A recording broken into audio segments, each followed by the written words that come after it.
Welcome to the Edge of Greatness podcast. Talk to me a little bit about how you clarify what's a real goal for your guys. Like, because I'm sure you got guys who come in who've always had success. Because obviously you don't get recruited by SEC baseball if you're not good. Right. So you may not have ever had to set real goals, or Right. maybe your goal was just to get to Tennessee or play college ball. But now that you're there, what's the next step? How do you teach them how to set right goals? For one, they need to be prioritized. That's one thing. And for me, for what I like to see for them is the main goal has to be winning, for one, while you're here. Winning. So and that's very vague. And that's intentional though.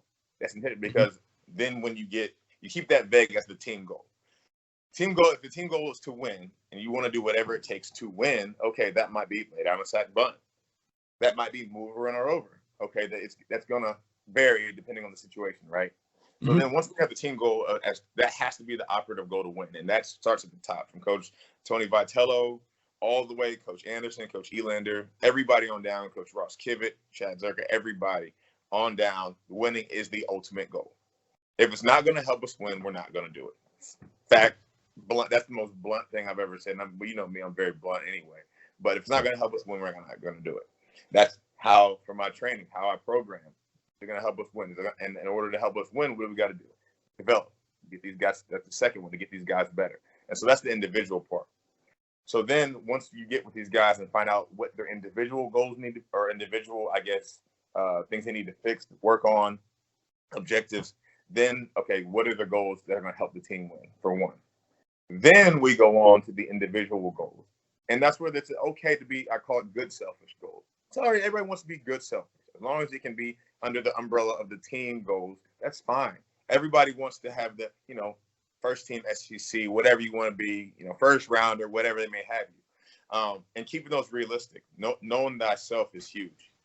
Knowing thyself is humongous. And I think a lot of people sometimes, and there's nothing wrong with setting goals high. I highly encourage it. One of my former bosses, Mark Del Piano, and we used to talk, and, when I played, I just wanted to get drafted. That's all I wanted. Like, give me into the door, and I'll impress. And when we would talk, he's like, he doesn't want to hear that from a player. He doesn't want to hear, I just want to get drafted. Because he's like, then when you accomplish that goal, it's very hard for young kids to realize, okay, what's next? He's like, so I want to hear the kid that's going to say, I want to make it to the big leagues. I want to be in the big leagues. I want to be a big leaguer. I was like, wow, that it threw me for a loop because I didn't have that train of thought. Obviously, I wanted to make it to the big leagues when I played, but I was just like, just give me a chance with my mindset back then. So I guess teaching these kids how to make them high, realistically high, and then also once you knock down that fence and that first goal, how to have another one ready. Does that make sense? Yeah, no, because I think that sometimes we set our goals too low, and that's just as dangerous as setting it too high. And there's got to be some middle ground, but I would almost encourage, like you said, almost erring on the side of too high, but 100%. Knowing that there's a whole lot of work that goes into that high goal. Like 100%. Because then, I know I don't ever want to think negative, and that's another thing too. I don't encourage any down talk or negative talk in our program. Like, our guys don't say, you don't use the word can't. Oh, I love that. You can accomplish anything you put in, and literally we don't use the word can't. In any form, cannot, whatever you want to use, we don't use it. Right. I would much rather have them set them high, because if God forbid you don't accomplish that, just shy, falling, like for me, for example, like I didn't play a inning of professional baseball.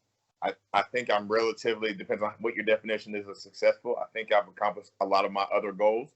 And I'm okay with that. I can sleep at night, and I still work hard to be as best man I can be, best father, best fiance, whatever I can be, best coach, and then to try to coach Gus, the rest of these kids. So that way, if I can, and I have more goals. There's nothing wrong with setting your goals really high. My goal was to play in the big leagues. Didn't accomplish that, but so helping them understand that, and that all it's going to do is help you keep yourself accountable.